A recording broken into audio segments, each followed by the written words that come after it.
Hello hi नमस्ते Sita official च्यानलमा यहाँलाई स्वागत छ। आज चाहिँ मेरो घरको ड्रामको सेटिङ हुँदैछ साथीहरु। यस्तो छ, योभन्दा पहिला चाहिँ हाल्न पाइनँ किनभने मैले यहाँ अलि लफडा पनि परेको थियो कि मेरो पानीको बारेमा।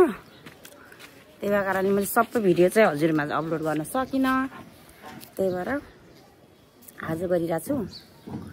त्यही हो साथीहरु, अब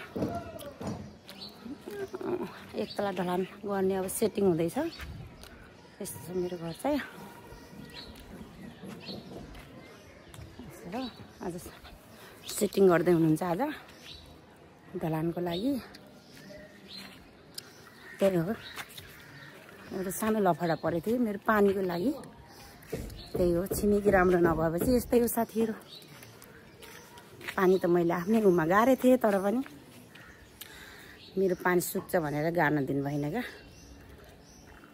त्यही भएर त्यही लफडा परेर ओडासम्म पुग्नु पर्यो। त्यही भएर मैले सबै चिज चाहिँ हाल्न पाइनँ। घर चाहिँ मेरो यस्तो बन्दैछ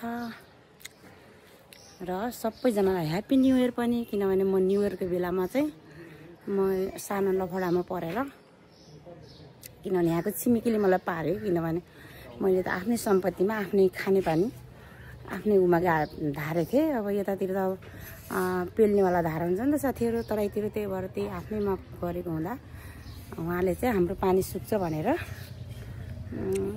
लफडा गर्नुभयो कि। त्यही भएर कारणले मैले तपाईँहरूको माझ सबै कुरा सेयर गर्न सकिनँ है। ढिलै भए पनि ह्याप्पी न्यू इयर सबैजनालाई 2082 को भन्न चाहन्छु। मैले छोटो मिनी ब्लग बनाएँ हजुरको माझ, सबै चाहिँ गराउन सकेन। सानो मिनी ब्लग बनाएँ हजुरको माझ। त्यही ढलान हुँदैछ, अब सेटिङ भइरहेछ। नयाँ वर्षले गर्दाखेरि काम गर्ने पनि आउनु भएन। त्यही भएर यो भइरहेछ साथीहरु। यस्तो छ घर चाहिँ साथीहरु है। र छोटो मिनी ब्लग हजुरको माझ मैले पस्केको छु।